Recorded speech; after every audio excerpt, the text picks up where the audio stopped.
Good morning. Welcome in to day 99 of the Pivot Year Devotion, and I'm the Hermit Poet.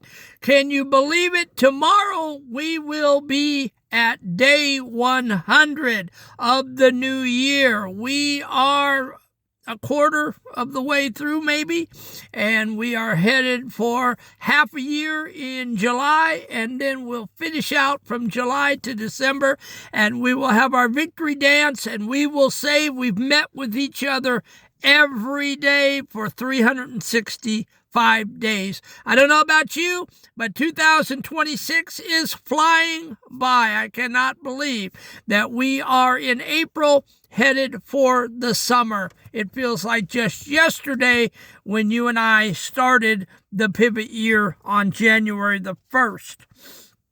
I want to give a round of applause to student number 228, whoever you are. Thank you for signing up. Excuse me.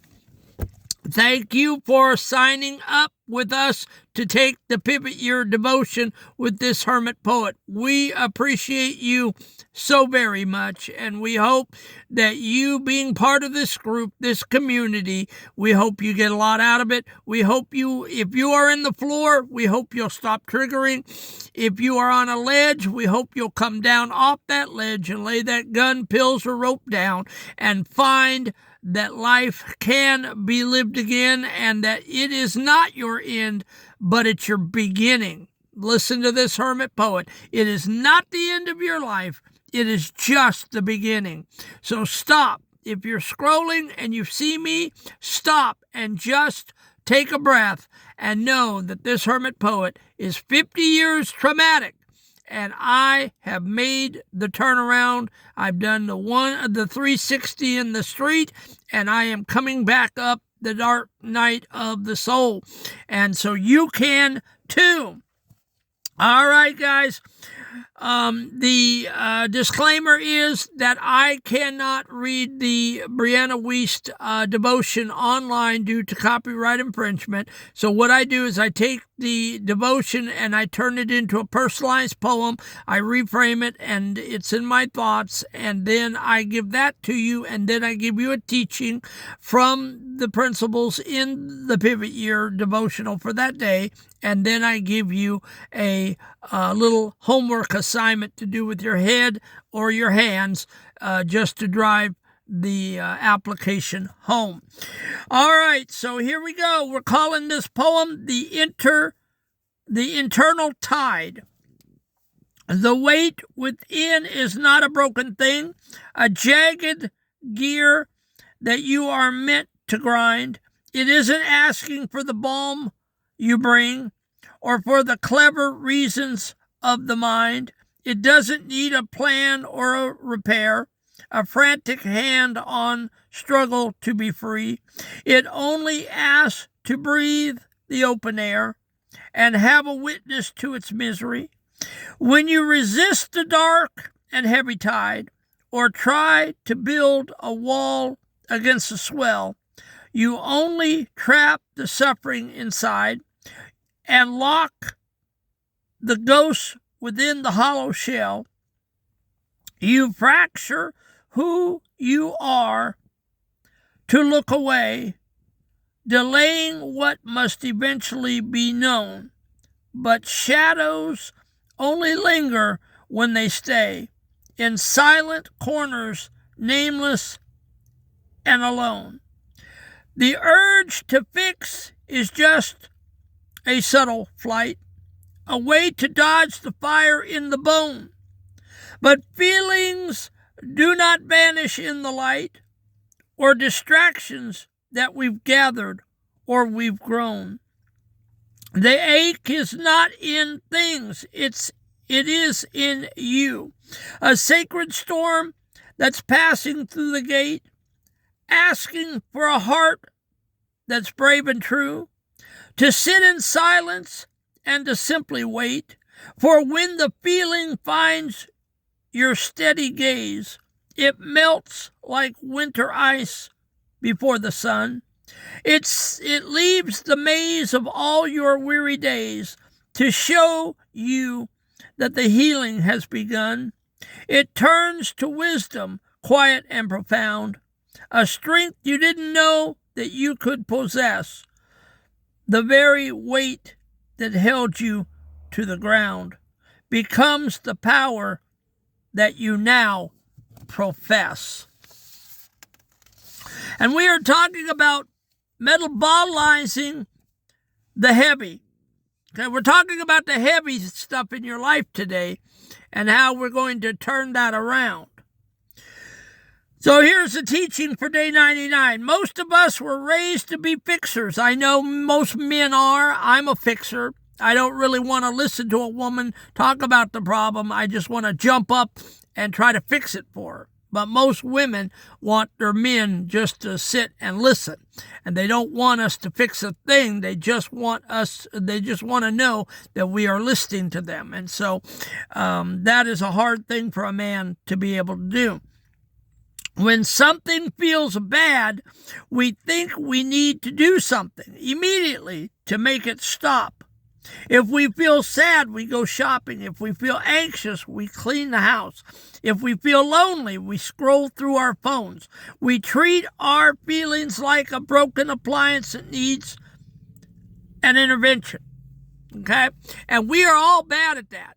All right? We don't want to feel put upon. We don't want to feel uncomfortable. So what do? We jump into action and we start repairing stuff and we start trying to get our feelings in check. But what we're deciding today is that may be the wrong avenue to go down. Maybe, just maybe, we're supposed to sit with those feelings. Maybe we are supposed to internalize those feelings, and maybe we are supposed to work on those feelings and feel them for what they are, not just pass over them so roughly. Feel the uncomfortability. Feel the misery. Feel it in your soul. That's what's going to help you grow.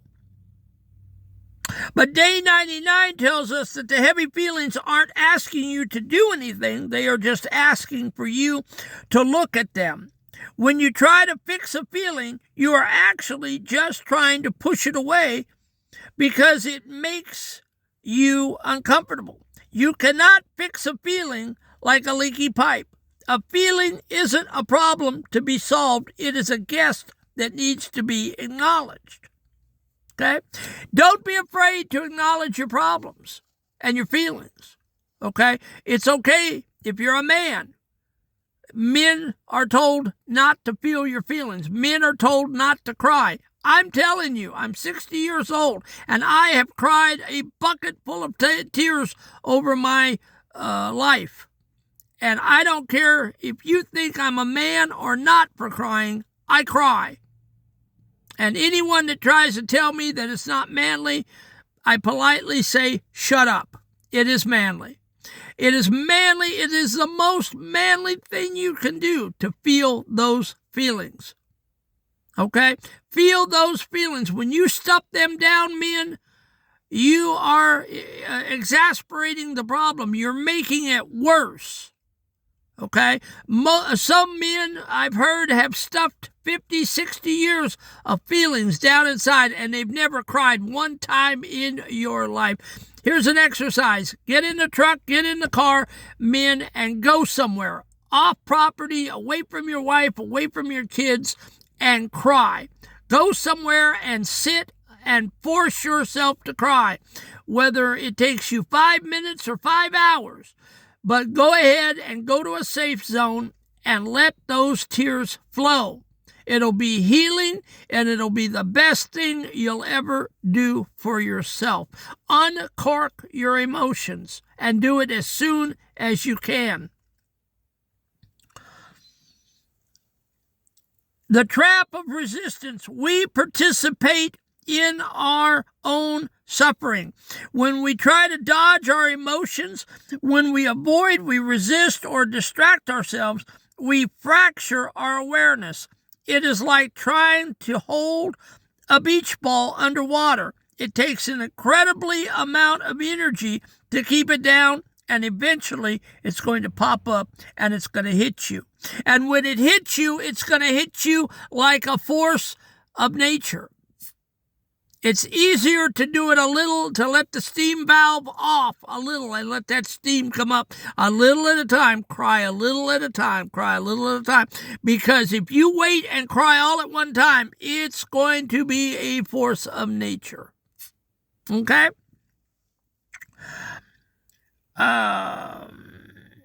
This is why we get stuck beneath our feelings. They aren't stuck. We are holding on to them by trying to fight them. When you start paying attention to your body, you might feel reactive. You will want to jump up and change the channel or find a chore to do. But the feeling isn't in the TV, the phone, or the sink. The feeling is in you. It isn't asking to be changed. It is asking to be felt. So men, if you feel sad, feel it. If you feel angry, feel it. If you feel hostile, feel it. If you feel depressed, feel it. If you feel sad, feel it. If you feel suicidal, feel it. Feel those feelings. Turn the lead into wisdom. The devotion uses a very important word, metabolize. Just like your body processes food to give you strength, your soul has to process feelings to give you wisdom. If you don't digest your food, you get sick. If you don't digest your feelings, your spirit gets heavy and sluggish. When you sit with a feeling, when you simply feel the tightness to your chest or the heat in your face without trying to make it go away, the feelings gradually release itself. It turns into unconscious wisdom. This is a power you cannot see yet. It is a kind of internal strength that guides you forward without you even having to think about it. You aren't losing anything by feeling the pain. You are gaining a compass that will guide you for the rest of your life. And that is so true, folks. I have felt 50 years of pain and sorrow and sexual abuse and school bullying. I felt it all without drugs, without alcohol, and without counseling. Now, I don't know if that's the best way to do it, but that's the way I did it. I leaned on my God and on my Maker, and I leaned on my religious text, the Bible. And I felt it all. And when my parents died and when I was school bullied, I had nothing. I used nothing. I didn't use marijuana. I didn't use methamphetamine. I didn't use heroin. I felt it all, raw and unabated.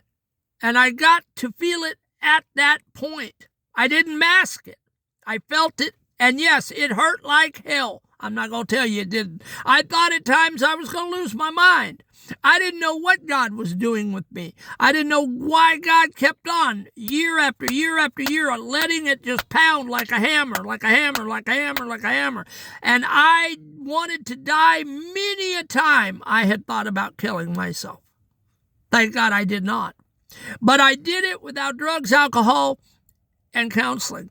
And I'll tell you one thing. I am glad today that I felt those feelings. I wasn't glad back then, but I am today. It was painful. It was painful as hell, but the pain has subsided. The monkey's off my back. The people have all died. The arguments, the fussing, the fighting, the divorces, the non-father relationship, it's all past. And I've worked on my loneliness. I've worked on my sadness. I've worked on the shoulda, woulda, couldas.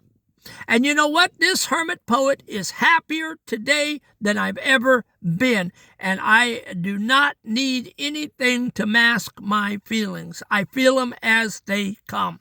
And that is a true man. All right. The homework assignment. Today we are going to practice sitting still while the storm passes through. Spot the jump.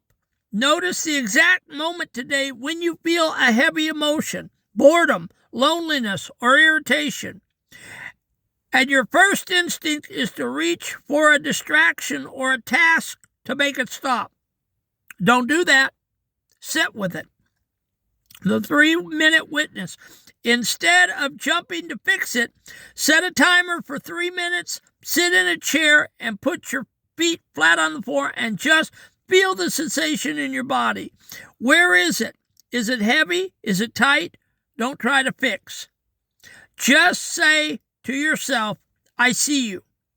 The wisdom question. After the 3 minutes are up, ask yourself, what is this feeling trying to tell me about what I need right now? Maybe it's rest. Maybe it's a boundary. Or maybe it's just a moment of breath.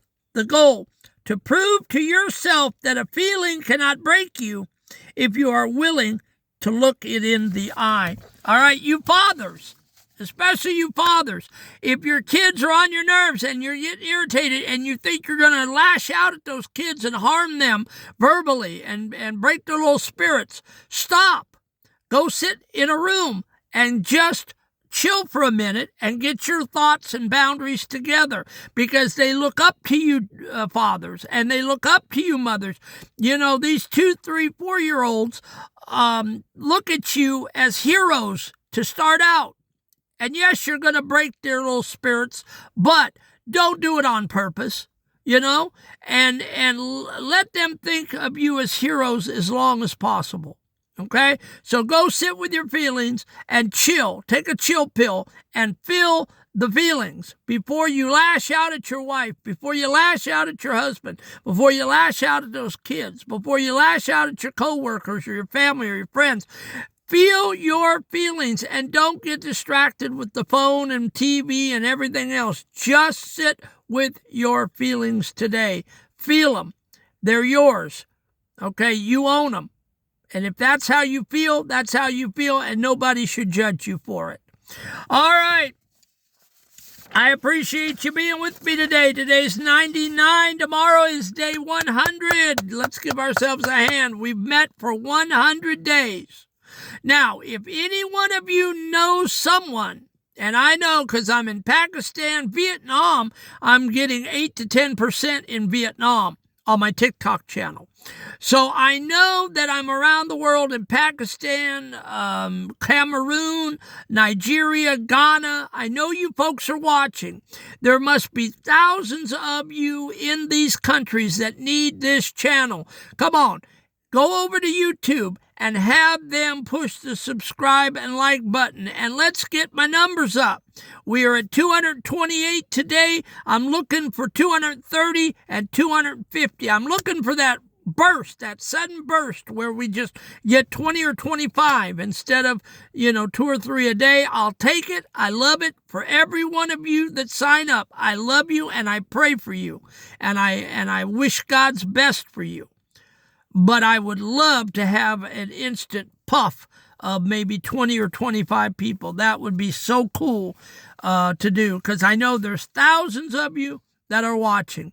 I love you guys. Have a great day, and I'll see you back here tomorrow. Go out, show up, show out, and let the world know that you are there. Have a good day.